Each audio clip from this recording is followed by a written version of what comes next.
Ibu mengganggu waktunya. Jadi, adapun maksud kedatangan saya ke sini adalah ingin mewawancara Ibu terkait pengambilan keputusan yang Ibu laksanakan selama ini. Bagaimana Ibu? Apakah Ibu berkenan? Ya, enggak, insya Allah. Alhamdulillah. Jadi Ibu, selama ini bagaimana Ibu dapat mengidentifikasi kasus-kasus yang merupakan dilema etika atau didikan moral? Iya, di sekolah itu tentunya ada dilema etika ya. Seperti di sekolah SD Tanjung Purana juga, yang guru sudah mengidentifikasi kasus-kasus dilema etika tersebut ya. Contohnya di kelas 1 ya, ada kasus tentang kenaikan kelas, kemudian di kelas 2 juga ada anak yang suka coret-coret buku temannya, kebiasaan ya. Di kelas 3 ada anak yang berbicaranya misalnya agak kurang sopan.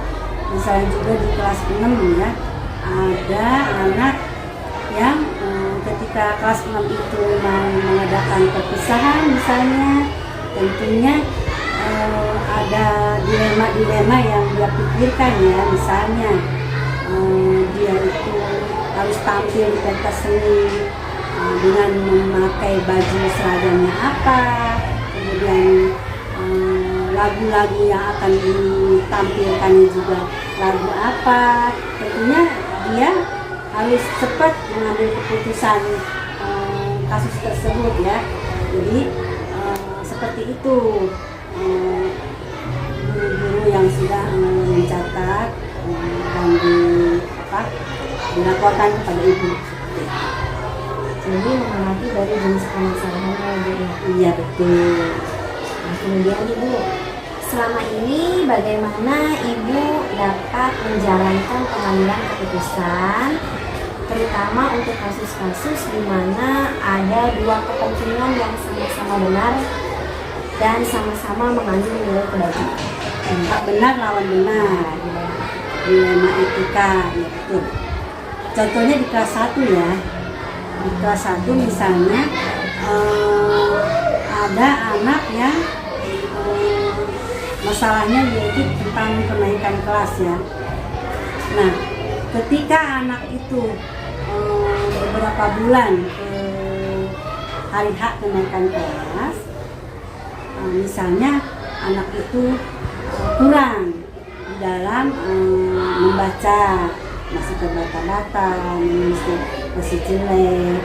Nah, guru itu harus mengkomunikasikannya dulu dengan orang tua ya.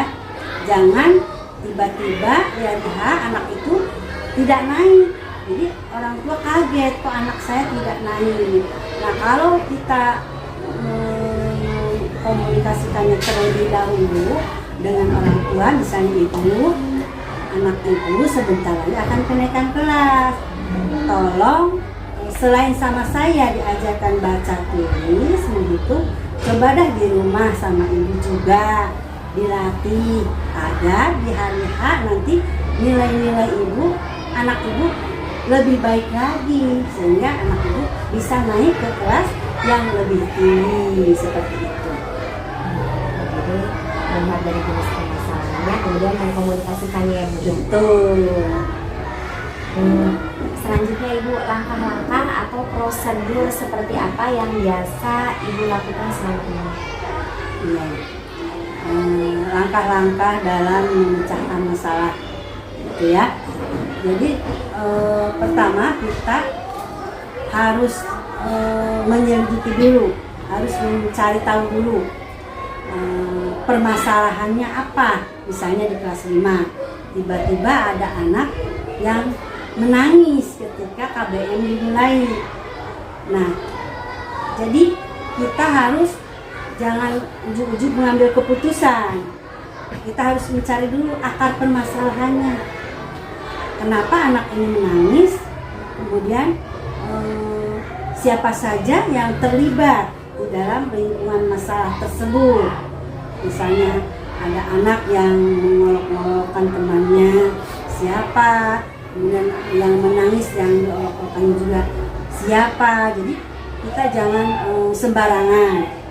Kemudian kita musyawarahkan bersama dengan ibu gurunya, karena ibu gurunya kan lebih tahu ya karakter anak seperti apa, karena gurunya lebih setiap hari dia bertemu dengan anak tersebut. Kemudian setelah itu kita mengambil keputusan jangan mementingkan kepentingan pribadi.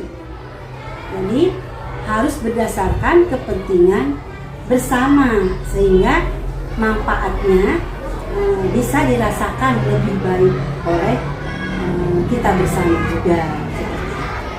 Jadi langkah-langkah yang dilaksanakan adalah pertama mengidentifikasi dulu ya Bu yang permasalahan yang terjadi, mencari tahu penyebabnya, kemudian siapa saja yang terlibat, kemudian mengkomunikasikannya dan mengambil keputusan dengan melihat dampak yang akan dirasakan oleh banyak pihak ya. Banyak pihak ya.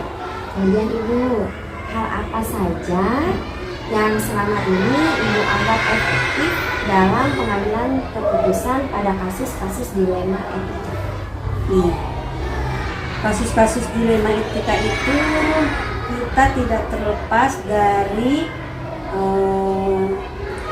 nilai-nilai kebijaksanaan ya, nilai-nilai kasih sayang, nilai-nilai tanggung jawab.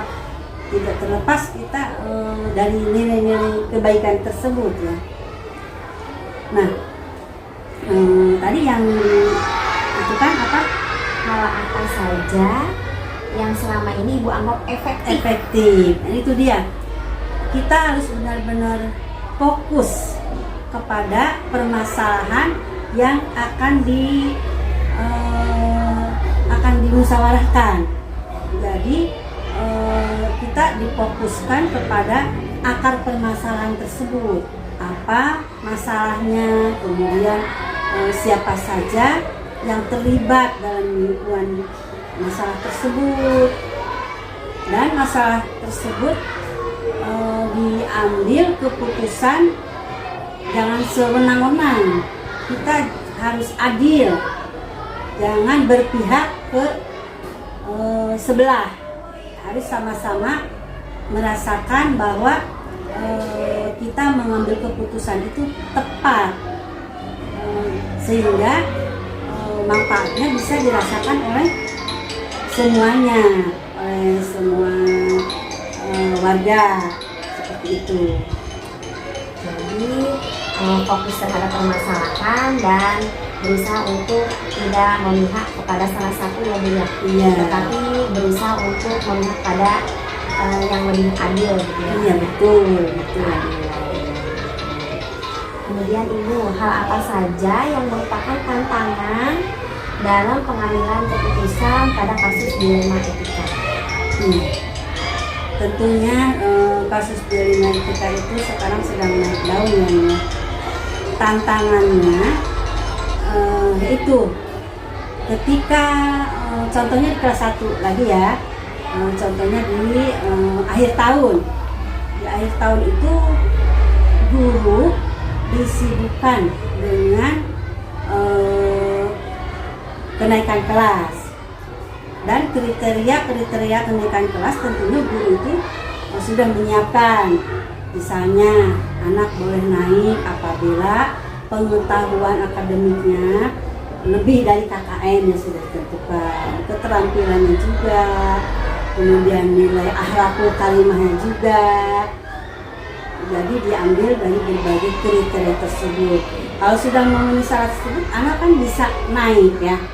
Nah, untuk itu ada anak yang memang belum bisa baca atau bacanya masih terbata-bata. Jangan tiba-tiba anak itu di hari H tidak naik. Nah, di sini ada orang tua yang tidak terima anaknya tidak naik, padahal dia sendiri tahu kekurangan anak tersebut. Tapi kenapa kalau dia tidak terima? Nah ini tantangan kita. Anak itu makanya guru harus mengkomunikasikan dulu agar diadakan perbaikan, sehingga anak itu yang tadinya tidak baca dalam jangka waktu berapa bulan dengan komunikasi dengan orang tua jadi bisa naik. Nah jangan seperti tiba-tiba tidak dikomunikasikan anak tidak naik. Nah orang tua yang anaknya tidak naik ini akan apa sih, ada efek dampaknya kepada masyarakat, akan berbicara pada temannya bahwa anak saya tidak naik karena memang seperti itu ya. Untuk itu walaupun kita ngasih solusi ya, ibu anak itu bisa naik kalau memang kekeh orang tua pengen naik anaknya, tapi anak ibu harus pindah sekolah. Ini kalau orang tuanya mampu anaknya pindah sekolah, karena kalau pindah sekolah segalanya berubah, pakaian, olahraga dan sebagainya. Kalau orang tua tidak mampu, anak jadi nganggur di rumah, tidak sekolah ya. Jadi anak terlantar. Juga anak juga malu, sedih, menangis, down ya, tidak mau sekolah. Seperti itu. Ini tantangan kita di sini ya. Jadi segala sesuatu kita harus selalu berkomunikasi agar tidak terjadi hal-hal yang tidak kita inginkan. Jadi tantangannya adalah mengkomunikasikan dengan yang bersangkutan agar tidak terjadi kesalahpahaman ya Bu. Iya.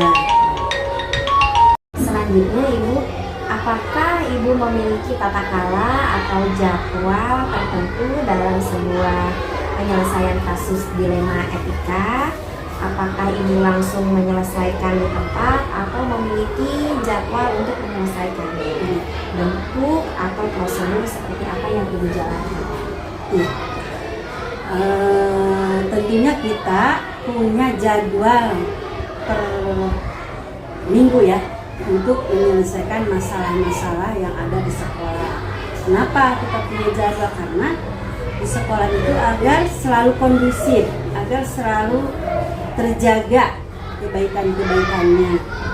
Tapi walaupun kita punya jadwal, misalnya kita tiba-tiba ada masalah yang tiba-tiba mencuat, jangan kita biarkan, jangan kita menunggu jadwal. Jadi kita harus cepat menyelesaikan masalah tersebut. Misalnya ada anak ketika istirahat, harusnya anak itu ketika istirahat itu bermain di lingkungan sekolah, jadi aman, nyaman. Tapi tiba-tiba ada sekelompok anak yang ketika istirahat bersepeda-sepedahan jauh dari sekolah, kan itu rawan kecelakaan ya. Nah, jangan dibiarkan, harus secepatnya anak itu dikumpulkan, dikasih penjelasan, dikasih pengertian. Jika istirahat itu harus di lingkungan sekolah, jangan di luar sekolah, sehingga apalagi sepedahannya jauh dari sekolah, bisa nanti ada motor serempet, pokoknya rawan kecelakaannya, sehingga anak itu memiliki pengertian dan tidak mengulangi lagi hal seperti itu. Jadi ada hal-hal tertentu, maksudnya jadi disesuaikan dengan kasusnya Bu ya. Iya. Ada kasus yang bisa dapat diambil keputusan segera, Iya. ada juga yang keputusan untuk pengambilan keputusannya itu dilakukan dengan berkomunikasi atau mendiskusikannya bersama-sama.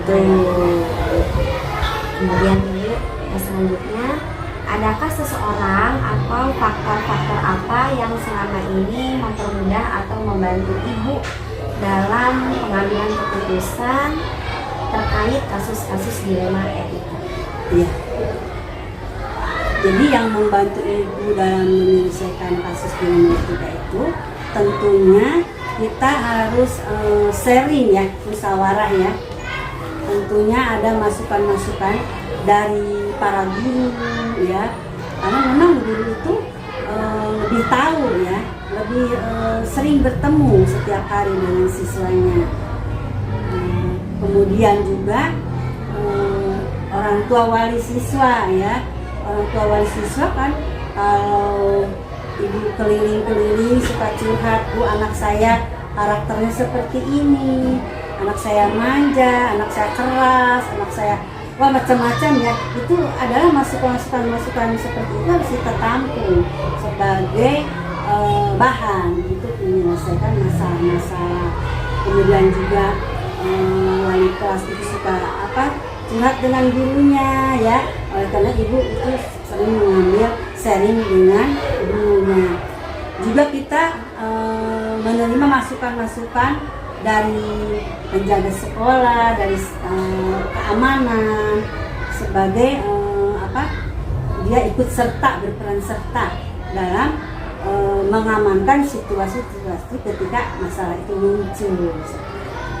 Jadi seluruh warga sekolah dan pihak yang terlibat ya Bu ya. Iya betul. Ibu, ini pertanyaan yang terakhir Bu. Jadi dari semua hal yang telah disampaikan tadi, kira-kira apakah pembelajaran yang dapat dipetik dari pengalaman Ibu dalam mengambil keputusan terkait dilema etika? Iya. Di sini kita atau guru ketika mengajar tentunya bermacam-macam karakter yang dimiliki oleh siswa ya. Juga berbagai macam batasan-batasan cara siswa menerima pelajaran ya. Nah, kita jangan kepada siswa yang misalnya kurang dalam pembelajaran, kurang dalam pengetahuan, jangan memandang sebelah mata. Kita harus bijaksana. Kita harus melihat sisi baiknya. Misalnya anak ini pengetahuan akademiknya kurang, tapi kok di keterampilan dia bagus. Nah, dulu di sini di SMA Pura 6 itu ada anak yang memang kurang dalam pengetahuannya, tapi dalam keterampilan dia punya nilai lebih. Misalnya dia terampil dalam kebersihan, terampil dalam mencuci pakaian, atau terampil dalam membuat keterampilan yang memang orang lain tidak bisa, dia bisa. Nah, kita harus menghargai itu. Ketika itu anak itu naik kelas 2, 3, 4 dan sekarang ya sudah menjadi alumni ya. Nah, anak itu memang tidak bisa baca atau bacanya masih diejah gitu ya. Tapi dia mempunyai keterampilan yang lebih. Misalnya ketika dia terjun ke masyarakat, dia bisa membetulkan listrik. Ada orang yang rumahnya listriknya konslet, dipanggillah dia, kemudian dia betulkan sehingga listrik menjadi menyala dan dia memperoleh upah jasa, dan upahnya itu bisa untuk menyambung hidupnya. Benar-benar dia keterampilannya lebih dari orang yang biasa. Juga anak tersebut bisa membetulkan sanyo, kemudian bisa membuat yang orang lain juga tidak bisa. Nah, itu alumni di SMA Pura 6 itu seperti itu. Padahal ketika di sekolahnya dia memang kurang di dalam pengetahuan.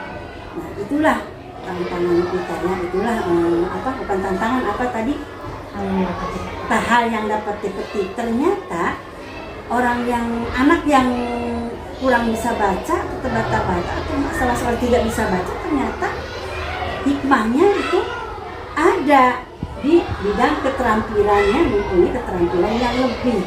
Itulah Allah Subhanahu wa Ta'ala memberikan seseorang itu kelebihan dan kekurangannya, dan tetap kita harus bersyukur seperti itu. Jadi bisa dapat lebih bijaksana ya Bu ya. Iya. Dalam mengambil keputusan dapat lebih bijaksana dan tidak memandang sebelah mata, tidak meremehkan. Iya, meremehkan. Baik Ibu, terima kasih atas wawancara hari ini. Iya, sama-sama. Mohon maaf telah mengganggu waktunya ya Bu. Iya. Terima kasih banyak Ibu. Iya.